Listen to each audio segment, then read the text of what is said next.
राम, देव, भगवान, अल्लाह, खुदा, ईश आदि नाम एक ही शक्ति के हैं। वो कैसा है, कहां है, कैसे मिलता है, किसने देखा है? ये प्रश्नवाचक चिन्ह पूर्ण रूप से हटाने के लिए अवश्य सुनिए जगत गुरु तत्वदर्शी संत रामपाल जी महाराज के अमृत वचन, सर्व पवित्र धर्मों के पवित्र शास्त्रों के आधार पर। सत साहिब कर जोरों विनती करूं, धरूं चरण पर शीश। गुरु राम देवानंद जी महाराज ने दियो नाम बख्शीश।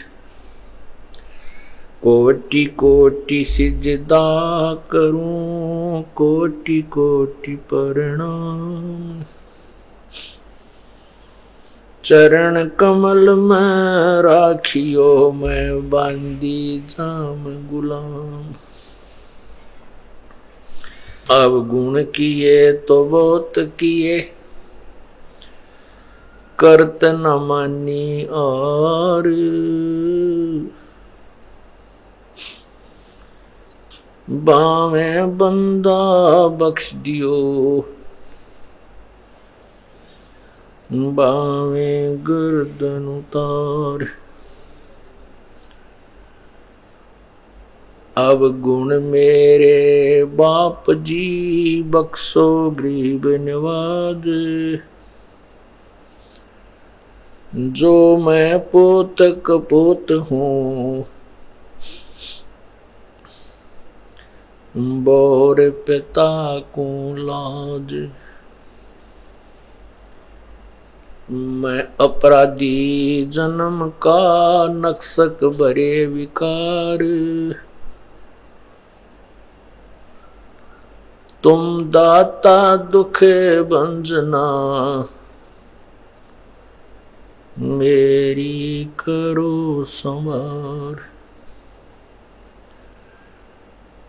जय इब कै सतगुरु मिले,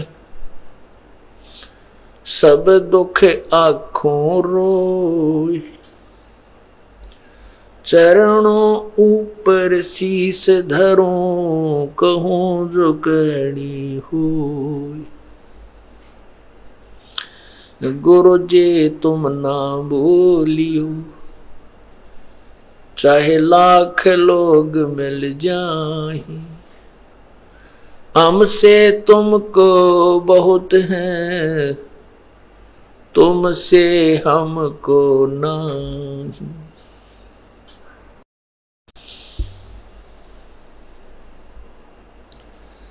तुम्हारे विसारे क्या बने, मैं किसकी शरण में जाऊं। शिव विरंच मुनि नारदा, उनके हृदय न समा। राम रटत कन्या भली, साकट भला न पूत। छेरी के गल गल थना, जिसमें दूध न मूत। राम रटत कोढ़ी भलो, चू चू पड़े जो चाम। ये सुंदर शरीर किस काम का, जिस मुख नाही नाम। राम रटत दारिद्र भलो, टूटी घर की छान। वो सुंदर महल किस काम के, जहां भक्ति नहीं भगवान। मानुष जन्म पाय कर, नहीं रटे हरि नाम। जैसे कुआ जल बिना फिर, बनवाया किस काम।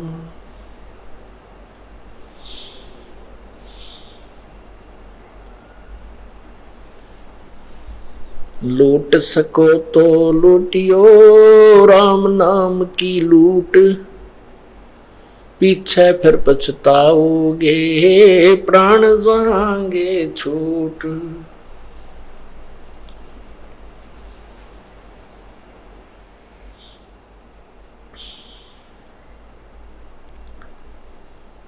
जिन हर की चोरी करी और गए राम गुण भूल, ते बेदना बागुल किए रहे उर्द मुख झूल। मानुष जन्म दुर्लभ है भाई मिले न बारंबार, जैसे तरवर से पत्ता टूट गिरे वो बहुर न लगता डार। परम पिता परमात्मा सारी सृष्टि के रचनहार, कुल मालिक, पूर्ण ब्रह्म, कबीर देव, कबीर परमेश्वर इस काल के लोक में आकर अपने निज घर की खबर हमें बताते हैं। हम कौन हैं, कहां से आए थे, यहां जन्म और मृत्यु हमारा किस उद्देश्य से हो रहा है। हम प्रतिदिन देखते हैं कोई ना कोई ऐसी दुर्घटना किसी समाचार पत्र में या वैसे अपनी आंखों के सामने या किसी वैसे रिश्तेदारी या गांव में, शहर में हम प्रतिदिन देखते हैं कि परिवार के परिवार नष्ट हो जाते हैं। एक दुर्घटना के अंदर पूरा परिवार नष्ट हो जाता है। कहीं फ्लड आता है, बाढ़ आ जाती है, कहीं पर भूकंप से शहर के शहर विनाश को प्राप्त हो जाते हैं। जो व्यक्ति आजीवन महल बनाने में, मकान बनाने में लगा रहा और भूकंप आने से उसी महल के अंदर दब के पूरा परिवार नष्ट हो गया।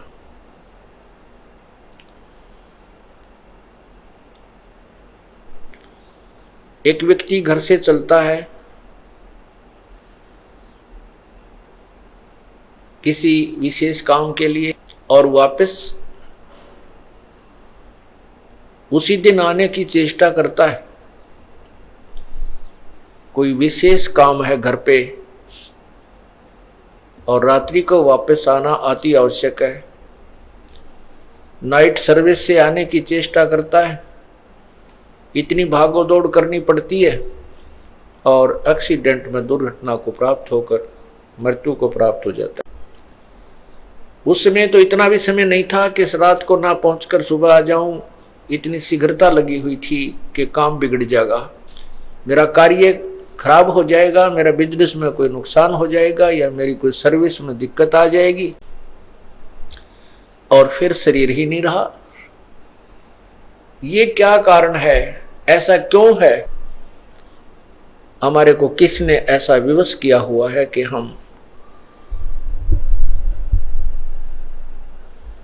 इतने बिजी कर रखे, हम इतने व्यस्त कर रखे और एक पल के बाद पता नहीं कहां के कहां जा मरेंगे, कहां हमारा विनाश होगा और उसके पश्चात क्या होगा।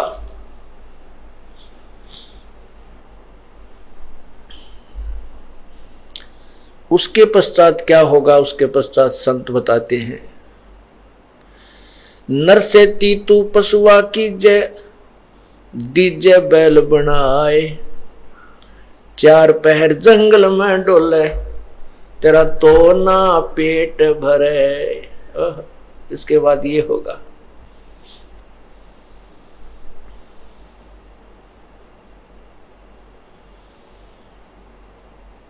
इसके पीछे किसका हाथ है कि जो हमें इतना विवश किए हुए है।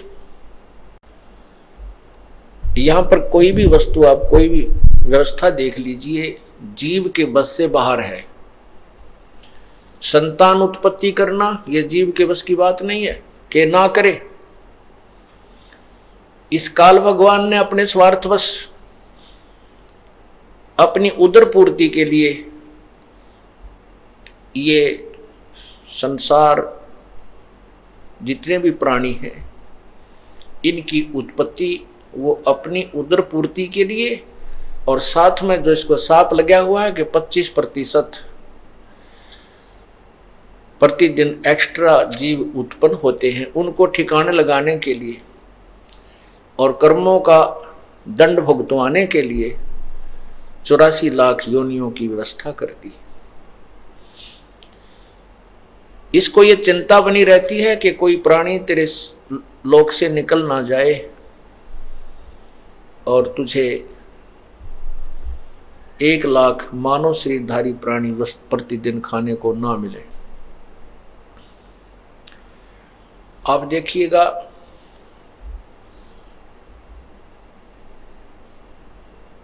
दूसरे जो व्यवस्था है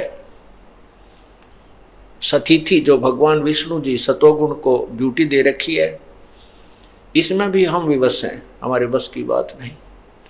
एक दूसरे में मोह हो जाना, संतान के अंदर मोह, माता पिता में प्रेम, बहन भाई का आपस में मोह, पति पत्नी का मोह, ये जीव के बस का नहीं है। ये जो 5 विकार हैं ये काल भगवान ने सूझबूझ से लगा रखे हैं, और जब इसको मानव शरीर प्राप्त होता है,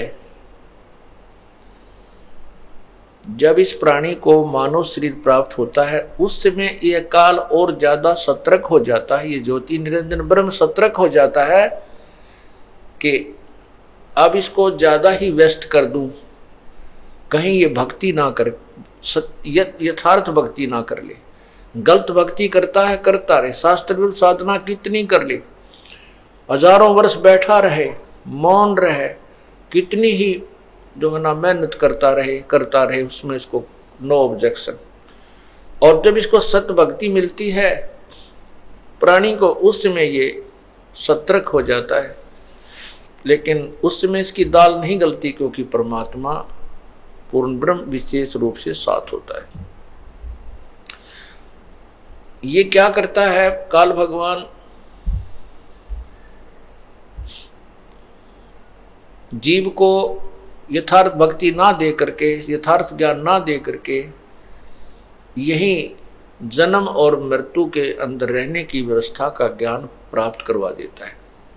कुछ आकाशवाणी कर देता है जो शास्त्र विरुद्ध साधना होती है, और ये भोली आत्माएं जो तत्व ज्ञान से अपरिचित है, ये उस आकाशवाणी जो काल करता है, 21 ब्रह्मांड का ये मालिक है, उस आकाशवाणी को परमात्मा की आकाशवाणी मान करके ये उसको स्वीकार कर लेते हैं। जैसे देवी पुराण में लिखा है कि ब्रह्मा जी कहता है कि मैं जब सचेत हुआ, जब मैं होश में आया, मैं कमल के फूल पर विराजमान था, युवा अवस्था थी, और मुझे नहीं मालूम मैं कहां से उत्पन्न हो गया, मेरा उत्पन्न करने वाला कौन है।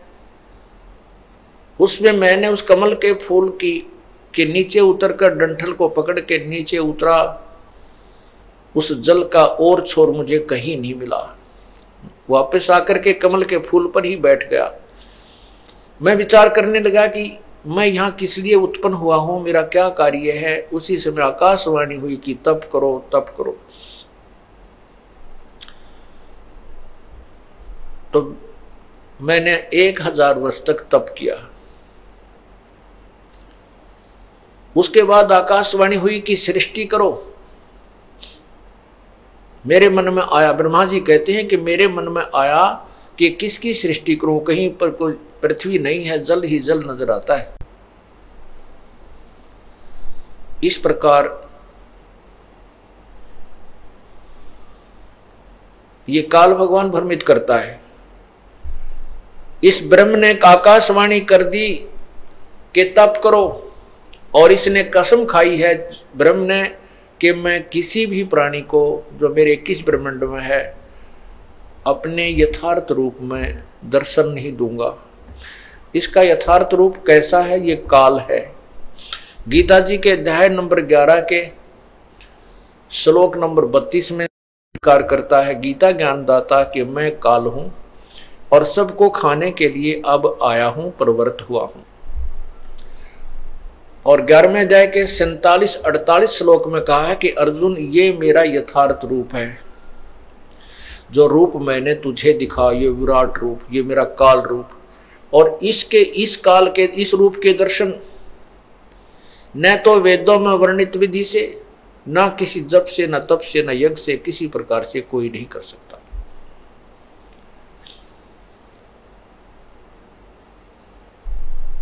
इससे एक बात तो ये सिद्ध हुई कि वेदों में वर्णित विधि से प्रभु प्राप्ति नहीं हो सकती। उससे अन्य लाभ होते हैं, स्वर्ग चला जाना, महास्वर्ग चला जाना, वहां देव बन जाना, इस प्रकार के लाभ हैं। और अपने पुण्य समाप्त होने के उपरांत 84 लाख योनियों में तुरंत ही आ जाना, ये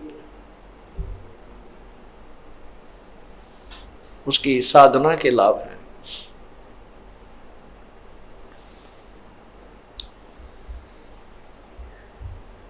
अब वेदों में जो वर्णित, वेदों में जो साधना लिखी है,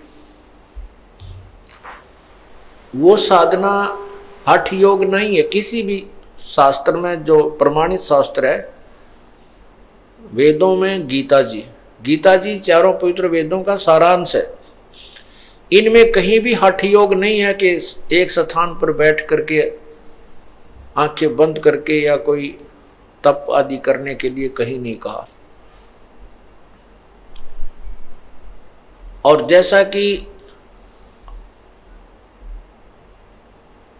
काल भगवान ने ब्रह्मा जी से कहा कि तप करो तप करो, ये जो शब्द, ये आकाशवाणी ब्रह्मा जी ने परमात्मा की मानी कि पूर्ण परमात्मा, यानी इनको ज्ञान नहीं है ब्रह्मा जी को, ना विष्णु जी को, ना शिव जी को कि कौन है पूर्ण परमात्मा। ये तो कहते हैं तीनों देवा उसको ध्यावे, निरंजन का ये पार नहीं पावे। ये स्वयं स्वीकार करते हैं कि हमने बहुत साधना की है और हमारे को परमात्मा के दर्शन नहीं हुए, जैसे शिव पुराण में लिखा हुआ है।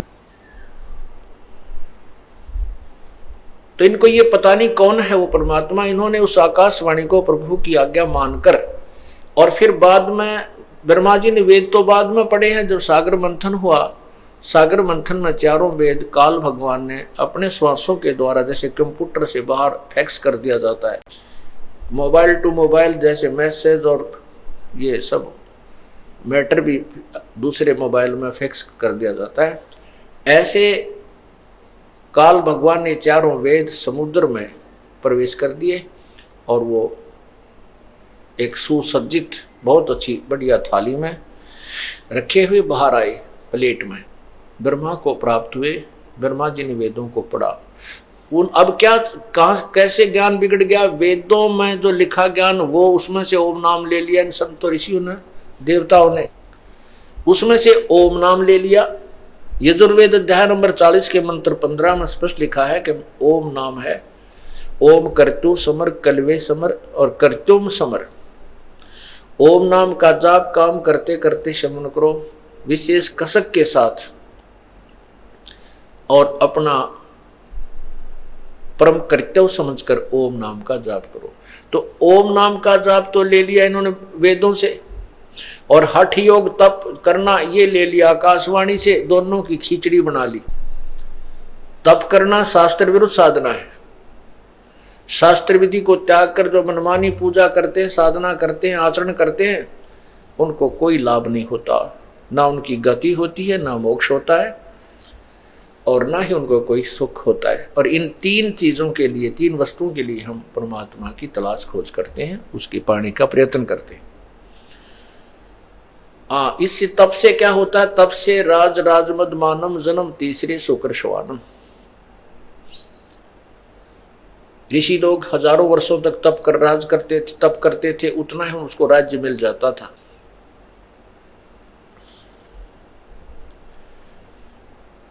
एक प्रियव्रत नाम का राजा था।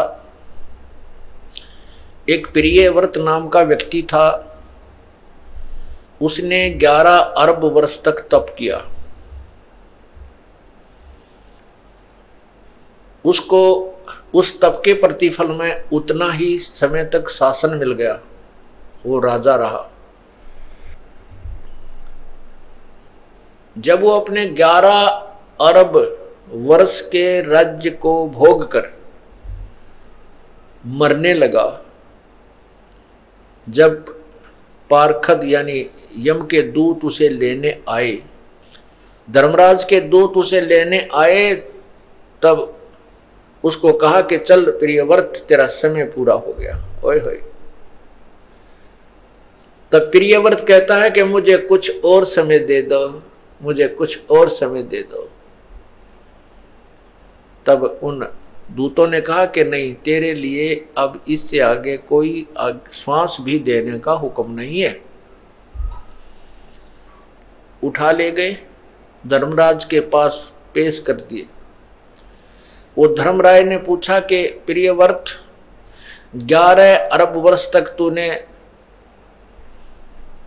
राज्य तप किया और 11 अरब वर्ष तक तूने अपना राज्य भोग लिया। अब बता, कुछ कमा के लाया के खाली आया? तब प्रियव्रत कहता है, महाराज खाली आया, कुछ नहीं लाया। फिर धर्मराज ने कहा कि इसको गधे की जूनी दो, गधे की योनि मत डाल दो, इसका काला मुंह करो। तब उसने प्रियव्रत ने कहा, मेरा काला मुंह क्यों कीजिए है? धर्मराज ने कहा कि 11 अरब वर्ष तक तूने तप किया, उसके बदले में राज ले लिया, भगवान की भक्ति करी नहीं, इसलिए तेरा काला मुंह किया जा रहा है और गधे की जूनी में तुझे डाला जा रहा है। तब प्रियव्रत कहता है, भूल हुई, बहुत गलती बनी। तो धर्मराज ने कहा, अब तो बनगी भाई, फिर संभलना। एक काणाकर्ण तपस्वी था, उसने 22 लाख वर्ष तक तप किया, इतने ही वर्ष तक राज्य किया। उसको 22 वर्ष तक तप किया, 22 लाख वर्ष तक तप किया। फिर उसके लिए विमान आया लेने के लिए। अब चलो, तुम याद किए हो, धर्मराज दरबार में चलो। उसको इतना अभिमान हो गया था कि मेरे जैसा जाजुल तप किसी ने नहीं किया होगा। रास्ते में एक पत्थर पर शिला थी, एक पत्थर का बहुत बड़ी पत्थर था, और उसके चारों तरफ उन पार्षदों ने कहा, जो उसको लेने आए थे, वो दूतों ने कहा कि तपस्वी जी, आप इस परशिला के चारों तरफ एक परिक्रमा देकर आओ, ये नियम है। अब वो काणाकर्ण तपस्वी उस परशिला के चारों तरफ चलने लगा। उसने देखा वैसे ऐसे 18 करोड़ काणाकर्ण अपना नाम लिख गए हुए थे, मैंने वर्ष तप किया, मैंने इतने लाखों वर्ष तप किया। तब उस काणाकर्ण ने के मन में ये आई कर, तेरे से एक जाजुल तपस्वी है, तेरा तप तो कुछ भी नहीं। एक उसका भी मान तोड़ा। फिर धर्मराज के दरबार में जब गया, धर्मराज ने कहा, न्यायाधीश ने कहा कि भाई तपस्वी जी,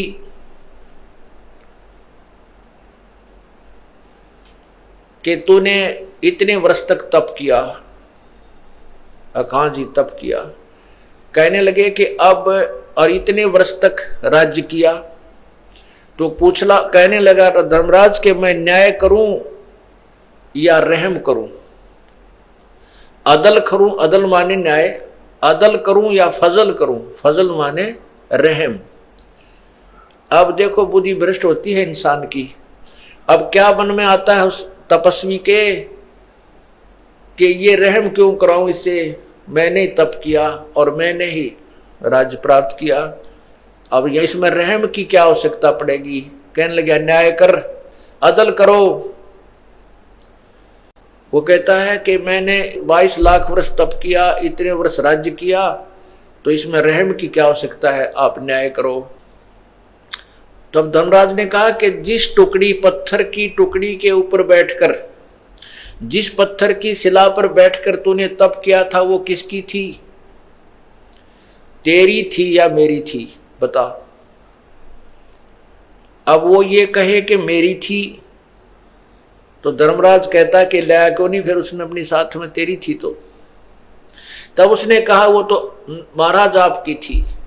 तो भाई मेरी उस टुकड़ी का अब तू किराया दे मुझे। उस टुकड़ी को 22 लाख वर्ष तक अपने सिर पर रख, तब न्याय होगा।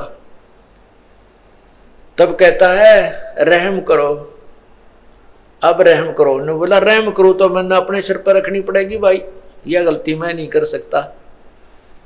उसको सर्प बना दिया और 22 लाख वर्ष तक वो मरता रहा, जीता रहा, और उस टुकड़ी के नीचे उसका वास रहा।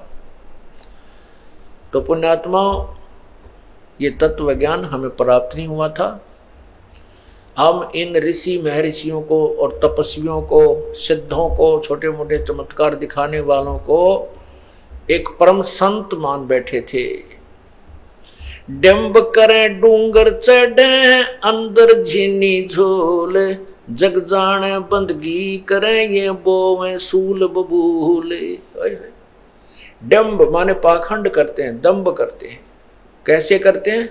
ऊंचे स्थान पर बैठ जाते हैं, ऊंचे से टीले पर जाकर बहुत दूर से सबको दिखाई दे तपस्वी बैठा है, दुनिया जावे मत्था टेके और वाह वाह का पात्र बने। भोली जनता तो ये समझती है कि बड़ा तपस्वी है, बड़ा साधक है, बंदगी कर रहा है, भक्ति कर रहा है। और तत्व ज्ञान से परिचित संत कहता है ये तो अपने आने वाले जीवन में, भविष्य में बबूल के बो रहा है, उन कांटों को बो रहा है जो इसी ने उनके ऊपर चलना पड़ेगा। डंब करें डूंगर चढ़ ये अंदर झीनी झूल, जग जाने बंदगी करें ये बोवें सूल बबूल।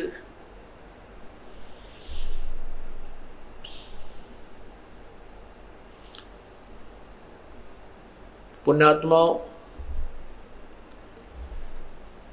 ये काल यही चाहता है कि ये प्राणी गलत साधना करे और मेरे जाल में जीवे और मरे, बस। कुछ अनजान लोग कहते हैं भाई परमात्मा की भक्ति तो तब बनती है जब इंसान पूर्ण रूप से काम, क्रोध, मोह, लोभ, अहंकार से रहित हो जाए, तब योग युक्त हुआ जाता है। योग युक्त का अर्थ होता है भक्ति में लीन, परमात्मा से संबंध हो सकता है किस समय? जब काम, क्रोध, मोह, लोभ, अहंकार समाप्त हो जाए। तो उसके विषय में बताते हैं, कहते हैं कुरंग, कुरंग, पतंग, मरंग और सरंगा। कुरंग, पतंग, भरंग और सरंगा, इंद्री एक ठग्यो तिस अंगा, और तुमरे संग पांचों प्रकाशा, योग युगत की झूठी आशा। क्या बताना चाहते हैं कि जो व्यक्ति हट करके अपनी इंद्रियों का दमन करने की चेष्टा करता है, कहते हैं वो व्यर्थ में अपने प्रयत्न कर रहा है। ये तो ज्ञान से और परमात्मा के उस एंटीबायोटिक मंत्र से, सतनाम से जो सांस का सिमरन है, उससे ये नर्म होंगे, ये कम होंगे, ये डाइल्यूट होंगे। और जिस तरीके से आप प्रयत्न करने की चेष्टा कर रहे हो, हठ योग करके, तपस्या करके इंद्रियों का दमन करना चाहते हो, कभी नहीं हो सकती। विकार मरे मत जानियो जो भूबड़ में आग। जैसे क्या बताते हैं कि कुरंग, कुरंग कहते हैं हिरण को, मृग, उसमें एक कान का विषय होता है, अर्थात वो सुरीली आवाज के ऊपर आसक्त हो जाता है। और शिकारी जो हिरण पकड़ने वाले होते हैं शिकारी, वो क्या करते हैं, एक जो यंत्र से, एक वादक यंत्र बाजे में एक ऐसी आवाज निकालते हैं जो मृग को पसंद होती है, और उस शब्द के कारण इतना विवश हो जाता है, वो इतना जो है लाचार हो जाता है कि अपने आप जिस साइड से वो धुन आ रही है शब्द की, उसकी तरफ चल पड़ता है ऐसे, और शिकारी के पास आकर के ऐसे मुख रख देता है उस वादक मंत्र, उस वादक यंत्र के पास में, और ऐसे ऐसे बैठ जाता है, और वो शिकारी उसको पकड़ के बांध लेता है और मार के अपना आहार करता है। वो मृग के बस की बात नहीं है कि वो उधर खिंचा ना चला जाए। फिर सपर्श, कुरंग, मतंग, भरंग और श्रृंगा। कुरंग, मतंग, अब मतंग कहते हैं हाथी को। हाथी के अंदर सपर्श अर्थात काम वासना, रजोगुण अत्यधिक होता है, और हाथी पकड़ने वाले क्या करते हैं, एक हथनी को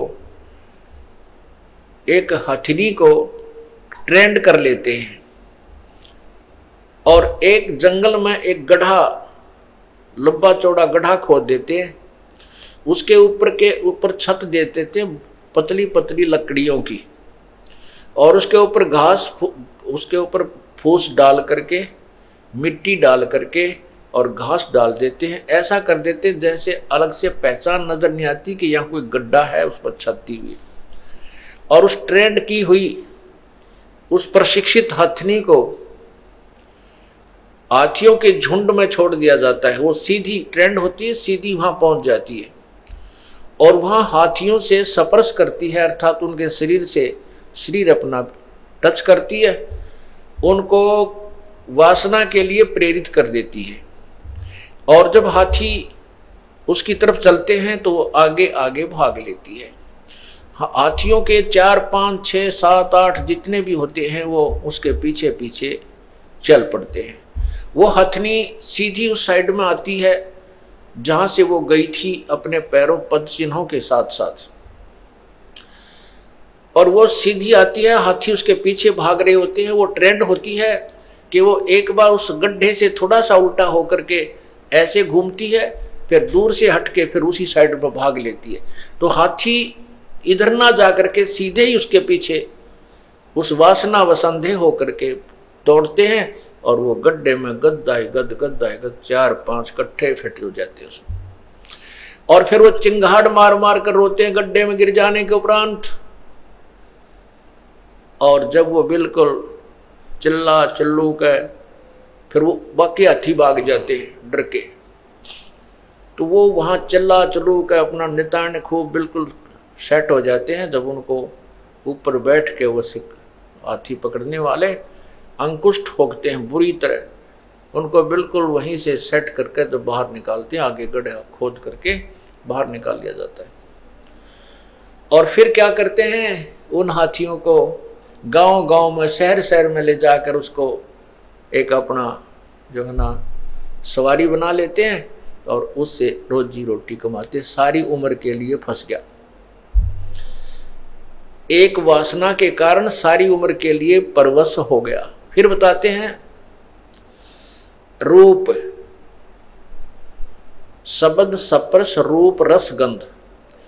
रूप जैसे पतंगे होते हैं, और दीपक के जग रहा है उसके ऊपर आकर के वो इतने विवश हैं, इतने आसक्त हैं उस रूप के ऊपर, वो पतंग उस दीपक को एक अच्छी वस्तु जानकर उसके ऊपर गिर जाते हैं, और गिरते ही मर जाते हैं।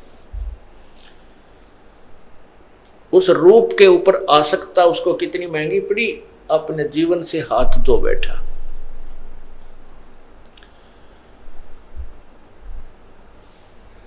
अब रस, जीभ का स्वाद। मछली को पकड़ने वाले एक मांस का टुकड़ा एक तार के लोहे के हुक में डाल के कांटे में और रस्सी बांध करके जल में छोड़ देते हैं, और मछली आती है उस मांस के टुकड़े को खाने के लिए मुंह उसमें डालती है, वो झटका दे देता है, उसके वो हुक मछली के मुंह में फंस जाता है, उसको बाहर पटक देता है। अब उस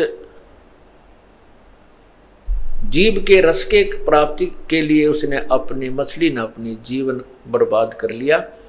वो बाहर आते ही मर गई और शिकारी का आहार बनी।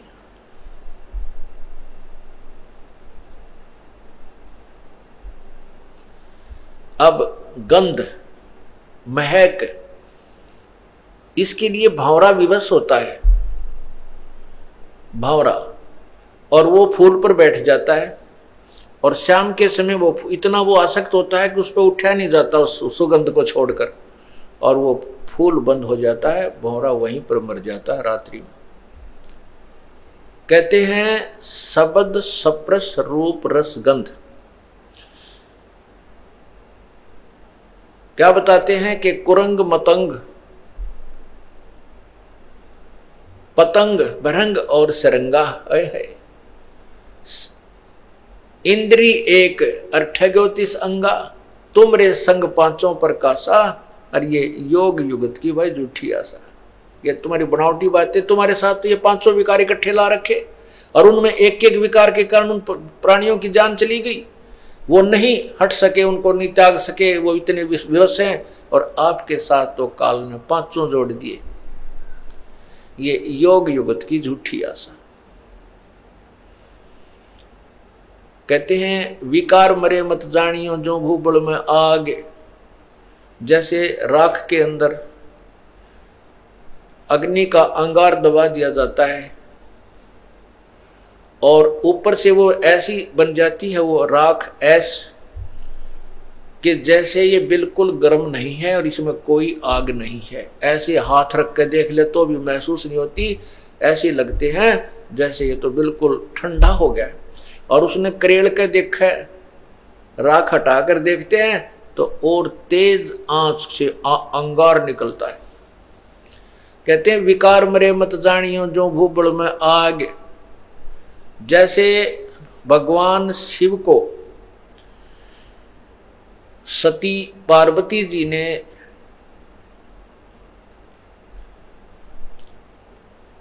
धोखा दे दिया, जैसा कि उन्होंने माना। कैसे कि श्री रामचंद्र जी सीता वियोग में जब सीता का अपहरण हो चुका था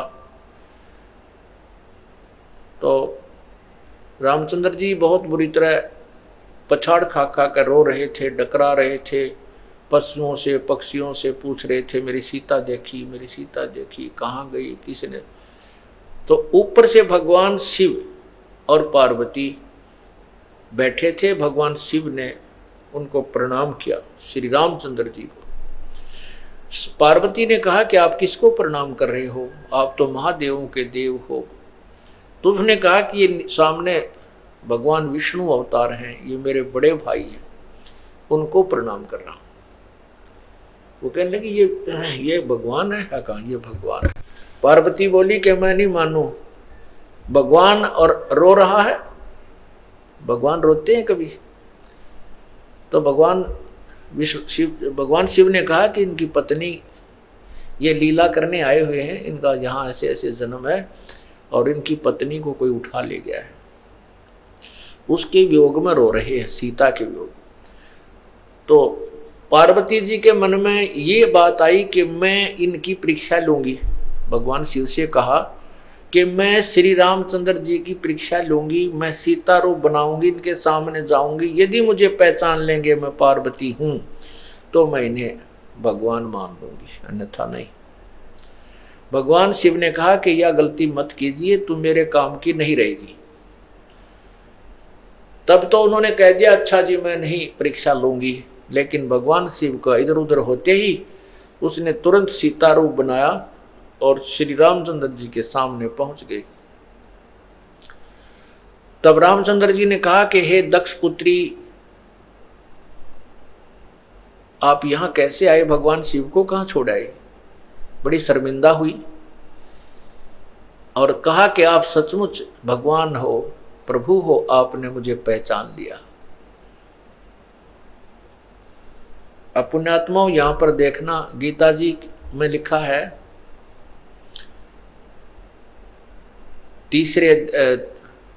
7वें अध्याय के 9 से 10 श्लोक में, 9-10 श्लोक में, कि मैं विद्वानों का विद्वान और मैं जो है ना बलवानों का बलवान बल और बुद्धिमानों की बुद्धि ये मेरे हाथ में है। जैसे श्री रामचंद्र जी को अपनी पत्नी के विषय में तो पता नहीं, उसको कौन उठा ले गया, और सीता को पहचान लिया ना, उस क्या नाम है, पार्वती जी को पहचान लिया कि तू सीता नहीं है, पार्वती है। ये ऐसा ये क्या कहानी है। अब पहले तो ये संत ऋषि जन कह दिया करते तो लीला कर रहे थे, या क्या लीला थी भाई, ये कोई नाटक कर रहे थे कि भाई ऐसे करना ही था, बुरा हाल हो रहा है, रो रहे हैं। नहीं, ये काल के हाथ में रिमोट है। जब चाहे ब्रह्मा विष्णु महेश सभी प्राणियों की बुद्धि को ऑफ कर देता है, जब चाहे ऑन कर देता है। भगवान राम की बुद्धि ऑफ कर रखी थी, और जब पार्वती परीक्षा लेने गई तो उसकी बुद्धि को ऑन कर दिया काल ने, इस ब्रह्म ने, जो ब्रह्मा विष्णु महेश के पिता हैं। और उधर से जब महाभारत के युद्ध में अर्जुन को शक्ति दे दी, और ना जाने कितने सैनिकों की हत्या कर डाली इसने, और वही अर्जुन, वही धनुष, जब भगवान श्री कृष्ण जी की मृत्यु के उपरांत और यादों का जो पूरा द्वारका ही नष्ट हो गई थी, पूरा कुल नष्ट हो गया था, उसके बाद श्री अर्जुन जो है गोपनियों को और भगवान श्री कृष्ण जी की 16,000 रानियों को लेकर के आ रहा था। रास्ते में जंगली लोगों ने अर्जुन को पीटा और सभी औरतों के गहने छीन ले गए, लूट लिया उनको, और कुछ एक औरतों को भी अपने साथ ले गए। अर्जुन का हाथ भी ना उठा, वही धनुष था, वही अर्जुन था। तब अर्जुन रोता है कि ये कृष्ण बड़ा छलिया था, इसने हमारे साथ धोखा ही धोखा किया। जब हमारे से पाप करवाना था, जब मुझे शक्ति दे दी, और आज मैं खड़ा खड़ा पिट रहा हूँ, वही अर्जुन हूँ और वही बाण है, आज मेरे से बाण उठाया भी नहीं जा रहा है, मेरी शक्ति कहाँ गई। परमात्मा बंदी छोड़, कबीर साहब कहते हैं, जो तुम्हें सबको नचा रहा उसका तो तुम्हें पता नहीं, श्री कृष्ण छलिया नहीं था, ये तो वो काल था जो इनको सबको नचा रहा है। अब उधर से भगवान श्री शिव जी को पता चला कि पार्वती आप परीक्षा लेकर आई हो। अब ऑन कर दी बुद्धि काल ने उसकी, शिव जी की, कि नहीं तू परीक्षा लेकर आई है। तब वो शर्मिंदा होगी, न वाली गलती बन गई मेरे से। तो उसने कहा भगवान शिव ने कि आज से तू मेरे लिए पत्नी रूप में स्वीकार्य नहीं है, क्योंकि आपने मेरे बड़े भाई की पत्नी का रूप धारण कर लिया, सीता जी का रूप धारण कर लिया, इसलिए मेरे लिए तू मां के तुल्य होगी। और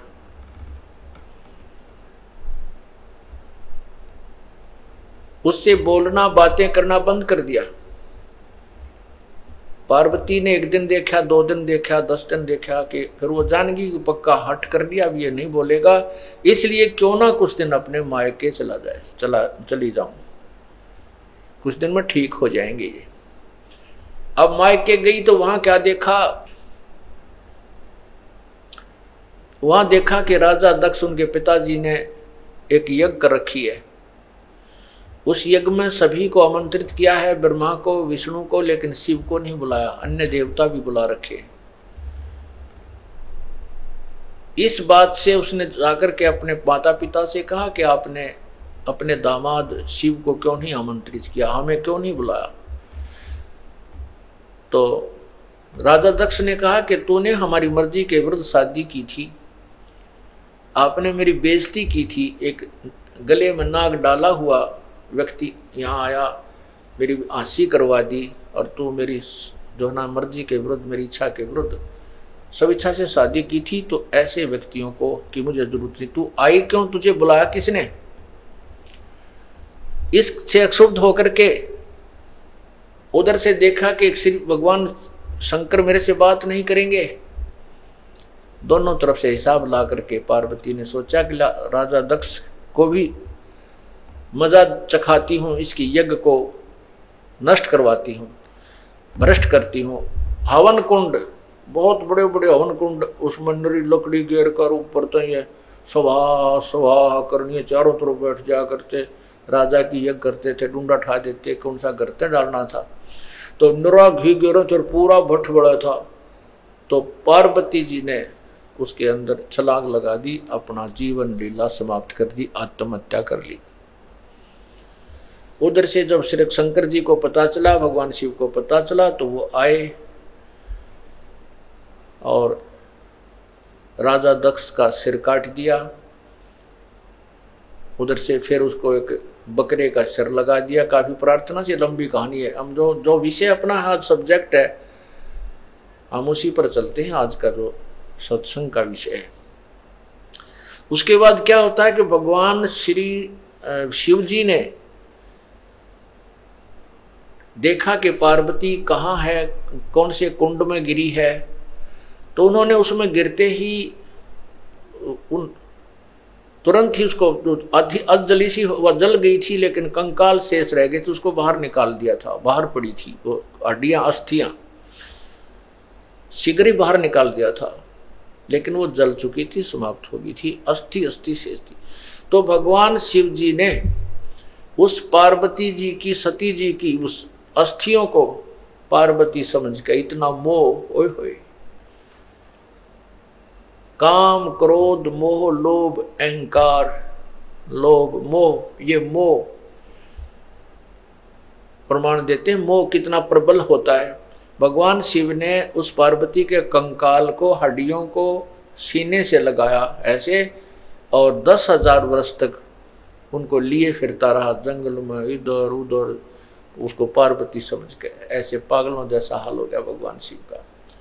तब कहते हैं भगवान विष्णु ने सुदर्शन चक्कर मार के और पार्वती जी के कंकाल के टुकड़े टुकड़े किए, कि जब ये टुकड़े टुकड़े नष्ट नहीं होगा शरीर, तब तक भगवान शिव का मोह इससे भंग नहीं होगा। तो जहाँ पर आंख गिरी, वहाँ जहाँ आंखों वाले स्थान गिरा हड्डी ही, वो तो नैना देवी बना दिया मंदिर। जहाँ पर धड़ गिरी, वहाँ पर वैष्णो देवी का मंदिर बना दिया। ऐसे ये मंदिरों की स्थापना हुई। अब इसमें काफी सत्संग में बहुत सा निर्णय आपको मिलेगा। अब जैसे नैना देवी का मंदिर क्यों बना, वैष्णो देवी का मंदिर कैसे बना, जहां पर भगवान शिव के, पार्वती जी के जो अस्थियां थी, उसका धड़ गिरा था नीचे का हिस्सा, उसको वहीं पर जमीन में गाड़ कर अंतिम संस्कार किया गया, और उसके ऊपर एक यादगार बना दी, गुंबद सा बना दिया, कि आने वाले समय में ये यादगार बनी रहे कि भगवान शिव की ने ऐसी लीला की थी, पार्वती ऐसे हुआ था, और उसकी यहाँ पर ये धड़ को अंतिम संस्कार किया गया था। जहाँ नैन पड़ी, वहां पर नैना देवी का भी इसी प्रकार यादगार बनाई थी कि आने वाले समय में कहीं न ऐतिहासिक बातों को कोई जुटला ना दे। अब उसकी पूजाएं शुरू होगी। वो एक मात्र यादगार है, वहां पूजा करने से कोई लाभ नहीं होता। अब क्या होता है,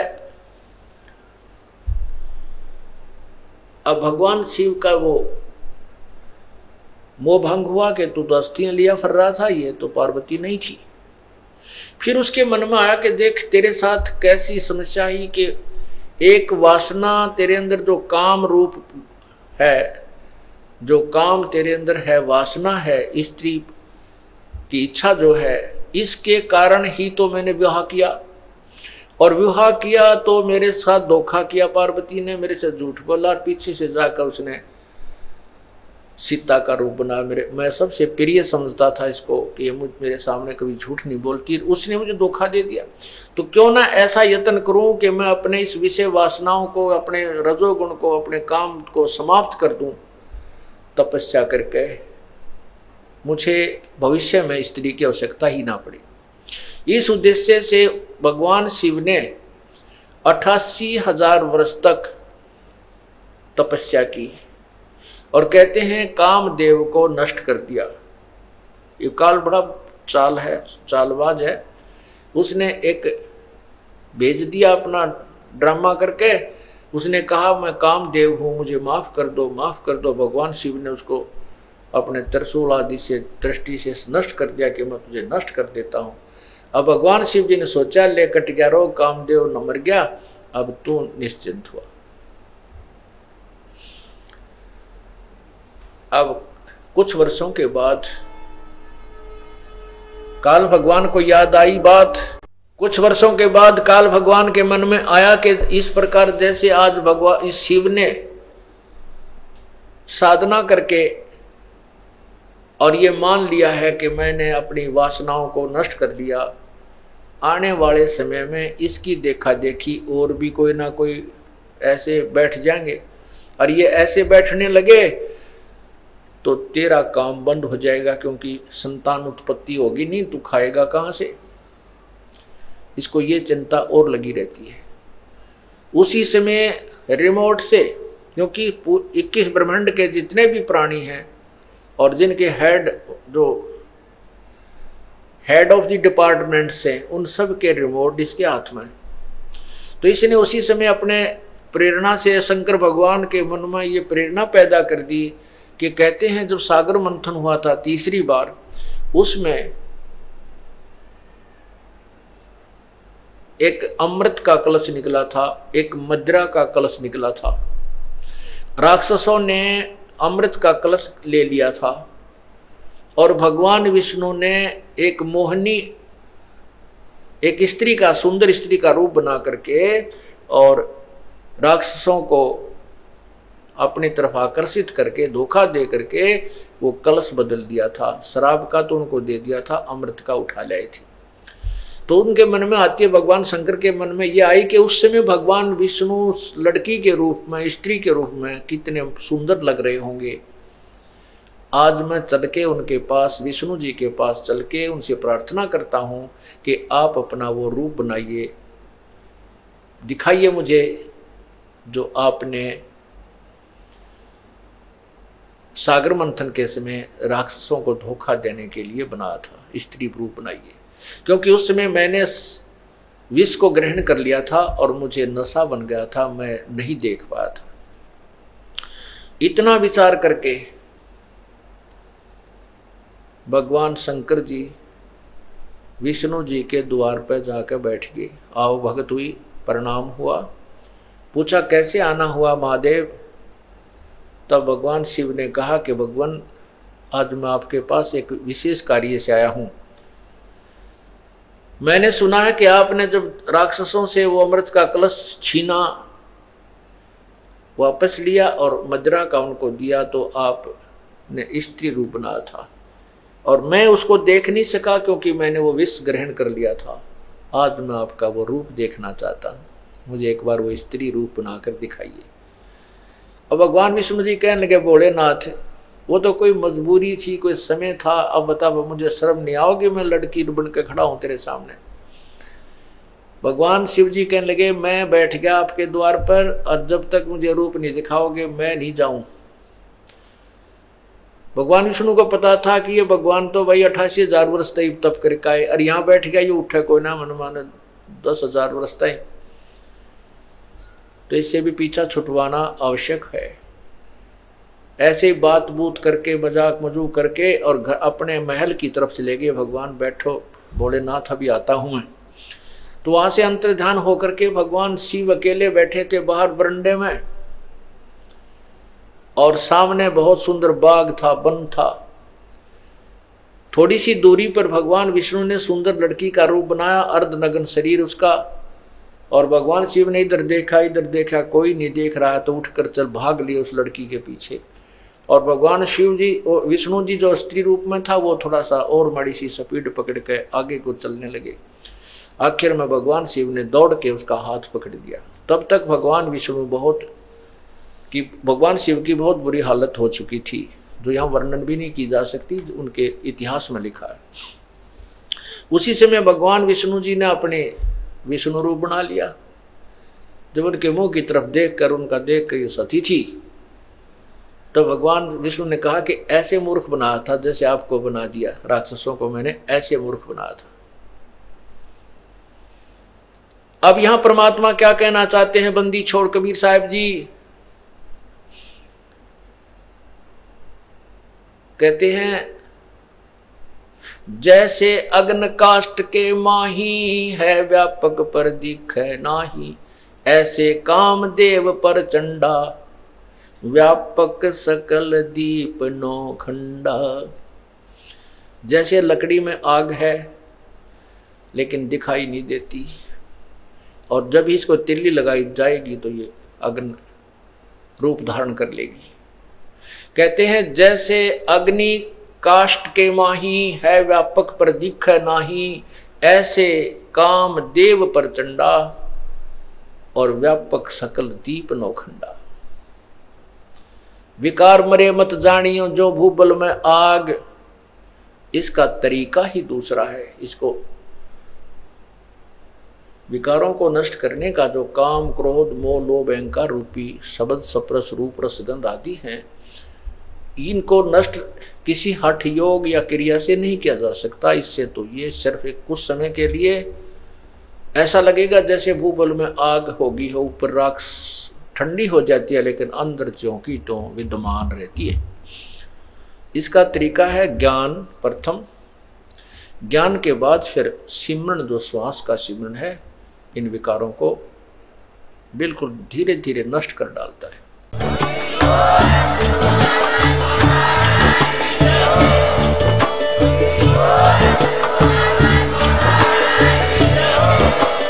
आप सुन रहे थे जगत गुरु तत्वदर्शी संत रामपाल जी महाराज जी के मंगल प्रवचन। अधिक जानकारी के लिए विजिट कीजिए हमारी वेबसाइट www.jagatgururampalji.org। संत रामपाल जी महाराज जी के शुभ आशीर्वाद से पूरे विश्व भर में 500 से भी ज्यादा नाम दीक्षा केंद्र हैं, जिन पर संत रामपाल जी महाराज जी द्वारा ऑनलाइन निःशुल्क नाम दीक्षा दी जा रही है। अपने नजदीकी नाम दीक्षा केंद्र का पता करने के लिए संपर्क करें 8222880541।